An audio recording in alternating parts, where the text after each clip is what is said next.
Hello hi नमस्ते। मेरा नाम है कांक्षा सिंह और मैं भी आप लोगों की तरह एग्ज़ाम्स की तैयारी करती हूँ। जैसा कि अभी कल मैंने एक अपने यूट्यूब पे पोल डाला हुआ था कि आप आगे क्या कर रहे हो केवीएस और पीआर उसके बाद में। और अभी जैसे कि मैंने ये बोला था कि मैंने डी ट्रिपल एस बी का फॉर्म भरा हुआ है पीआरटी का। तो मैं उसके रिगार्डिंग अब आगे की बातें करूँगी, थोड़ी पढ़ाई की बातें करेंगे और ख़ासकर जब तक केवीएस और ईएमआरएस के रिज़ल्ट नहीं आ जाते हैं तब तक मैंने ये फॉर्म फिल किया है और मैंने अभी तक बहुत पढ़ाई इसके लिए नहीं की, मतलब कुछ भी नहीं किया है। और 20-25 दिन बचते हैं तो इसमें मैं अपनी कोशिश करूंगी कि मैं इसको पढ़ के एग्ज़ाम दिया जाए। फिलहाल शुरू से ये टारगेट में नहीं था, इसीलिए बहुत अभी कुछ खास है नहीं। और दूसरा ये भी है कि मैं अभी एक टाइपिंग भी कर रही हूँ, तो मैं 100% इस एग्ज़ाम को दे भी नहीं पा रही हूँ। लेकिन जितनी भी मेरे पास अभी टाइम है 25-30 दिन, मैं ये कोशिश करूँगी कि एक मैं डेली का अपडेट दूँगी डी ट्रिपल एस बी का, और साथ में पढ़ते हैं। अगर आप में से लोग दे रहे होगे तो आप बिल्कुल कनेक्ट करिएगा इस चीज़ से। तो ठीक है, अभी हम शुरू करते हैं डी ट्रिपल एस बी का। अभी तो बहुत सारे लोग बहुत कुछ पढ़ लिए होंगे, लेकिन हम आज से शुरू करेंगे। ठीक है। तो डी ट्रिपल एस बी का जो सिलेबस है, वो पहली बात तो एग्ज़ाम कहीं ना कहीं एक लेवल का होता है, क्योंकि इसका मेन चीज़ें ये होती हैं कि पेपर बहुत लेंदी होता है। 200 इसमें क्वेश्चन होते हैं और 200 मार्क्स का ही ये पेपर होता है। ठीक है। टाइम भी इसमें सिर्फ 2 घंटे है, मतलब आप समझ रहे हो 200 क्वेश्चन है और टाइम हमारे पास 1.5 घंटे, मतलब 160 मिनट्स। मतलब 1 मिनट के लिए एक एक क्वेश्चन के लिए 1 मिनट भी आपके पास नहीं होता है। और और तीसरी सबसे बड़ी बात कि इसमें जो है 1/4 1/4 की निगेटिव मार्किंग है। मतलब अगर आप एक गलत करोगे तो वो तो क्वेश्चन गलत होगा ही, आपके सही वाले से भी 0.25 मार्क्स के कट जाएंगे। ठीक है। ये सारी बातें आप जो D triple S B P R T के एस्पायरेंट है उनको ये सब चीज़ें याद होंगी अच्छे से। अब तो लोग पी वाई क्यू या मॉक भी दे रहे होंगे। तो हम बात करते हैं अब इसके सिलेबस की। सिलेबस इसका 2 पार्ट में होता है। 2 पार्ट में ऐसा होता है कि जो पार्ट ए होता है वो जनरल पेपर होता है। जनरल का मतलब ये है कि अभी बहुत सारे एग्जाम हुए हैं या बहुत सारे एग्जाम होते रहते हैं, उसमें एक जनरल चीज़ें होती हैं कि मतलब जनरल अवेयरनेस आएगी। पहले है ना, जनरल अवेयरनेस आएंगे जिसके 20 क्वेश्चन आएंगे। जनरल इंटेलिजेंस मतलब रीजनिंग के 20 क्वेश्चन आएंगे। अरिथमेटिक और क्वांट के 20 क्वेश्चन आएंगे। हिंदी के 20 क्वेश्चन आएंगे। हिंदी ग्रामर प्लस कॉम्प्रीहेंशन है और इंग्लिश भी ग्रामर प्लस कॉम्प्रीहेंशन है, मतलब 20 क्वेश्चन इसके आएंगे। 20 question 20 marks, 100 question 100 marks part A. Part B, part B में बहुत सारी चीज़ें हैं इसमें। और सिंपल सा सिलेबस में जो मेंशन है कि हम जो है टीचिंग पेडागोजी या मेथोलॉजी पे बात करेंगे, या अभी भी कुछ टीचर्स ऐसा भी बोल रहे हैं कि कुछ टीचर ऐसा भी बोल रहे हैं कि इसमें जो है अब चीज़ें नई ऐड ऑन होंगी, हमको क्या करना चाहिए, कितना पढ़ना चाहिए। तो ये सबका अपना अपना कॉल होता है। मैंने जितना इस पेपर को समझा, जितना मैंने पार्ट बी को समझा है, इतना मुझे ये समझ में आया है कि कुछ चीज़ें हैं जो आप 100% तो पूरा सिलेबस आप पढ़ के पेपर नहीं निकाल सकते हो, ना आपके पास इतना टाइम है और ना 100% सिलेबस से पेपर आता ही है।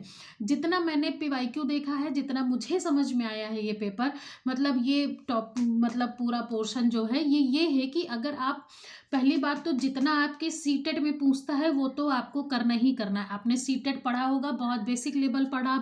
बेसिक लेवल की जितनी चीज़ें सीटेट में आती हैं वो तो आएंगी ही आएंगी। जैसे उसमें सीडीपी एक पोर्शन है, वो तो आएगा ही आएगा। ठीक है। सीडी मतलब वो पूरा सीटेट तो आप समझ लीजिए घोर के पी जाओ। उसके बाद बचता है कि अभी उसमें और क्या क्या चीज़ें हमको ऐड ऑन करनी है। ऐड ऑन मतलब ये है कि आपने बीटीसी किया होगा, बीएड वाले तो नहीं है इसमें। जिन्होंने बीटीसी किया होगा या है ना डीएलएड, जिसको अभी डीएलएड बोलते हैं, या जेबीटी किया होगा, जो भी कुछ लोगों ने आप लोगों ने मतलब एक जो इसमें एलिजिबिलिटी क्राइटेरिया था उसका जो सिलेबस है। सिलेबस मतलब साइकोलॉजी हो गई, एजुकेशन साइकोलॉजी होगी, हर सब्जेक्ट की अपनी पेडागोजी होती है ना। हर सब्जेक्ट की अपनी लोग बोलते हैं कि वो पढ़ना है। एजुकेशनल साइकोलॉजी पढ़नी है। सबसे इम्पोर्टेंट बात टीचिंग मेथडोलॉजी पढ़नी है कि हर सब्जेक्ट को कैसे पढ़ाया जाए। और दूसरा ये कि डी ट्रिपल एस बी का जो पेपर होता है वो बहुत ज़्यादा, सॉरी, बहुत ज़्यादा जो है वो क्लासरूम बेस्ड होता है, एक्सपेरिमेंटल बेस्ड होता है। और बहुत मतलब ऐसा नहीं है, इसमें आपको कॉन्सेप्चुअल क्वेश्चन आते हैं, बहुत क्लासरूम एक्सपेरिमेंटल बिहेवियरल वाले टाइप के क्वेश्चन देखने को मिले जितना मैंने पीवाईक्यू देखा है। इसमें बहुत मतलब आपको ये नहीं है कि ये कौन सी मतलब पियाजे की ये कौन सी स्टेज है, ये एग्जैक्ट मतलब आपको कॉन्सेप्ट बेस्ड क्वेश्चन आएंगे। इसमें बहुत चीज़ें हमको फैक्ट बेस्ड क्वेश्चन हमको देखने को कम मिले थे। ठीक है, तो सवाल ये है कि मैंने जितना समझा कि इसको कवर कैसे करेंगे, तो इसको कवर करने का मुझे इतना समझ में आया कि पहली बात तो जितना आपने सीडीपी में पढ़ रखा है वो पढ़ना है। दूसरा, ये कौन सी शिल्पी मैम है, शिल्पी मैम का मुझे कंटेंट काफ़ी बढ़िया लगा था। मैंने उनसे अभी जब आरआरबी के 2 मिनिस्ट्रियल के जो टीचिंग के फॉर्म आए थे मैंने भरे थे उसमें से, और मेरे मतलब थोड़े अटेम्प्ट करने से थोड़े निगेटिव मार्किंग मेरी ज़्यादा हो गई उसमें, क्योंकि मैं तो बस ऐसे ही देने चली गई, ठीक है। तो शिल्पी मैम के कंटेंट बहुत सही है, तो आप उनका जो एक उन्होंने आरआरबी में मिनिस्ट्रियल में आया था फिलॉसफी का पोर्शन, फिलॉसफी और सोशियोलॉजी का पोर्शन आया था उसमें, तो उसको उनकी एक पूरी प्लेलिस्ट है आरआरबी वाली। अगर हमने जहाँ जब मैंने उसको देखा और अभी मैच किया है, तो वो बहुत मतलब काफ़ी चीज़ें हमारी उसमें से कवर हो जाती है जो बाकी टीचर से बोलते हैं कि ये ऐड ऑन हो सकती हैं। तो हम वो प्लेलिस्ट अगर कर लेंगे तो वो हमारे लिए बहुत बेनिफिट साबित होगी। दूसरा, टीचिंग में बाकी चीज़ें सीडीपी वगैरह तो आपने हमें हर किसी ने कहीं ना कहीं से पढ़ रखा है, तो वो आप रिवाइज कर लो, ठीक है, और उनकी वो प्लेलिस्ट होगी। दूसरी ये कि टीचिंग मेथोडोलॉजी एक टॉपिक है जिस पे बहुत तरीके के क्वेश्चन है, ठीक है। तो शिल्पी मैम की ही एक वीडियो पड़ी हुई है जिसमें उन्होंने DSSB की एक प्लेलिस्ट है जिसमें उन्होंने DSSB की पूरे क्वेश्चंस कराए हैं। उसमें नीचे के लास्ट के 3 वीडियो मेथोडोलॉजी पे ही, टीचिंग मेथोडोलॉजी पे ही बेस्ड है, और उतने में ही सब कवर हो गया। मैंने पढ़ा नहीं है बट मैंने ऐसे गो थ्रू कर लिया पूरा कि क्या क्या इन्होंने पढ़ाया है, तो वो मुझे 3 वीडियो काफ़ी हेल्पफुल लगे हैं। तो आज से मैं अभी शुरू करूँगी 3 बजे से, तो मतलब ये अभी जो मैं बना रही हूँ, तो मेरा ये था कि कल मैंने ये सारा मतलब सिलेबस ये मतलब सब चीज़ फाइंड आउट करके समझा कि इतनी चीज़ें मिनिमम कवर होनी चाहिए। उसके बाद पीवाईक्यू और ये सारी चीज़ें टेक्स्ट बुक पे मॉक देख के या पीवाईक्यू देख के सेक्शनल मॉक देख के समझ में आएंगी, तो हम ऐड ऑन करते रहेंगे। अभी का ये है कि हम यहाँ से शुरू करेंगे। सबसे पहले सीडीपी पढ़ा हुआ है तो उसको रिवीजन करना बेस्ट है, जिससे आपका एक बेस बन जाएगा। उसके बाद मैम की वो जो क्लासेस हैं, आरआरबी वाली जो प्लेलिस्ट है जिसमें सोशियोलॉजी है, फिलॉसफी है, साइकोलॉजी है, और बहुत सारी चीज़ें उसमें ऐड ऑन है, तो हम वो कर सकते हैं। पेडागोजी हर सब्जेक्ट की उन्होंने पढ़ा रखी है और ऑलमोस्ट सेम ही होती है, ठीक है। आपके पास टाइम बचता है तो आप फ्री ऑफ कॉस्ट में एनआईओएस की बहुत सारी किताबें पढ़ी हैं, बीटीसी की, आप वहाँ से 2-3 किताबें डाउनलोड कर लीजिए पीडीएफ, और आराम से फ्री में पढ़ सकते हैं।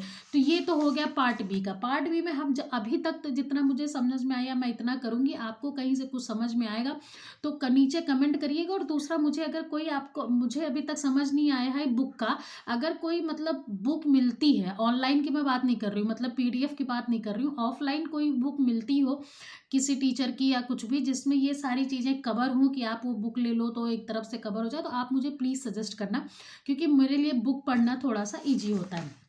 अच्छा, और दूसरा ये है कि पेडागोजी फिर पार्ट ए के जो टॉपिक्स है उनको कहाँ से कवर करना है, तो मैथ के लिए मैंने बहुत बार बोला है कि मैथ्स बाय एरी सर हैं, आर्यन कुमार सर हैं, उनसे आप रीजनिंग कवर कर सकते हो। उन्हीं से मैं मैथ भी कवर कर चुकी हूँ, करूँगी भी, जो मतलब वहीं से मैं करती हूँ। तो मैथ्स और इसका तो यही हो गया।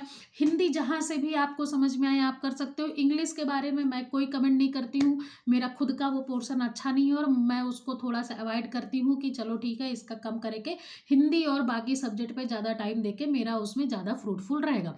अब ये है कि ये बात हो गई हिंदी इंग्लिश जी करंट की बात हो गई, मतलब रीजनिंग की बात होगी, मैथ्स की बात हो गई।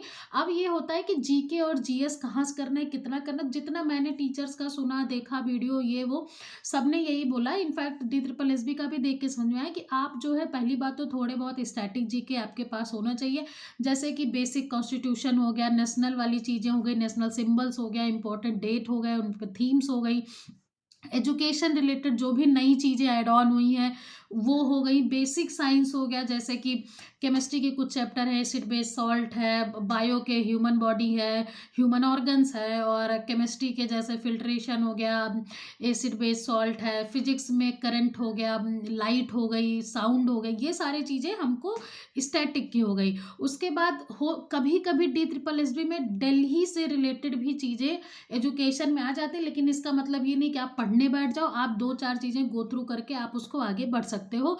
और दूसरा सबसे पार्ट ए के लिए जो सबने ये बात बोली है, मतलब मिक्स लोगों ने बोली, इनफैक्ट चैट जीपीटी ने भी एनालाइज करके ये बोला है कि इसमें क्वेश्चंस रिपीट होते हैं पार्ट ए में, मतलब डिजिट चेंज करके भी रिपोर्ट होते हैं, रिपीट होते हैं। तो सबसे बेस्ट तरीका यही है जो मैं खुद फॉलो करूंगी कि आप इसके पीवाईक्यूज दीजिए। बहुत सारे पढ़े हैं टेक्स्ट बुक पे, अनंत पढ़े हैं, है ना। तो आप उनके पीवाईक्यू दीजिए, कॉन्सेप्ट नहीं आ रहा है कॉपीज रिवाइज करिए या टीचर्स रिवाइज करिए और उसके पीवाईक्यू दीजिए। उतने में ही वो चीज़ें पार्ट ए कवर हो जाएंगी। तो जितना भी मेरे पास टाइम है, मैं अगर जब जब जब मुझे टाइपिंग से टाइम मिलेगा तो मैं यही पढ़ूंगी, इसलिए मुझे लगा कि मुझे एक वीडियो बना के डाल देना चाहिए। और मैं इसका डेली का अपडेट भी दूंगी कि जिससे कुछ लोग मुझसे जुड़ जाएं, तो थोड़ा सा ही लोगों का के साथ कनेक्शन के साथ पढ़ाई करने में थोड़ा ये लगता है कि हाँ, मतलब और भी लोग पढ़ रहे हैं, मुझे भी पढ़ना है और मुझे ये शाम को बताना है, ठीक है। तो ये मेरा प्रोसेस है कि मैं पीवाईक्यू प्लस जो मेरे पुराने हैं उनको रिवाइज करना है पार्ट ए के लिए। और ये भी है कि करंट का क्या करें, करंट के लिए आप ले लीजिए कोई स्पीडी या जो भी आपको समझ में आए, 6 से 12 महीने वाली, 1 साल वाली लीजिए। फरवरी में पेपर है, दिसंबर का ही यही उठा लीजिए, मतलब लास्ट 6 मंथ का, जनवरी छोड़ के, जनवरी का नहीं ही आएंगे, ठीक है। तो आप लास्ट 6 महीने का उठा लीजिए और उसी को मल्टीपल टाइम्स पढ़ेंगे तो आपके वो ज़्यादा होगा। ये मेरा अपना है, मैंने अपना ये बताया है और ये मैं कोशिश करूँगी कि मैं आज से इसको फॉलो करूँगी। कल मैं इसी टाइम एक मतलब बना के डालूंगी कि कल आज मैंने डे 1 पे क्या किया, लास्ट 25 दिन हम साथ में पढ़ेंगे। आप कमेंट करके बुक का बताइएगा और आपकी प्रिपरेशन कैसी चल रही है, आपने कहाँ जितना समझा है ये चीज़ें आप शेयर कर सकते हो। Thank you for watching. आपको अच्छा लगे तो आप चैनल को लाइक कमेंट शेयर कर सकते हो। आपकी अपनी मर्जी। All the best.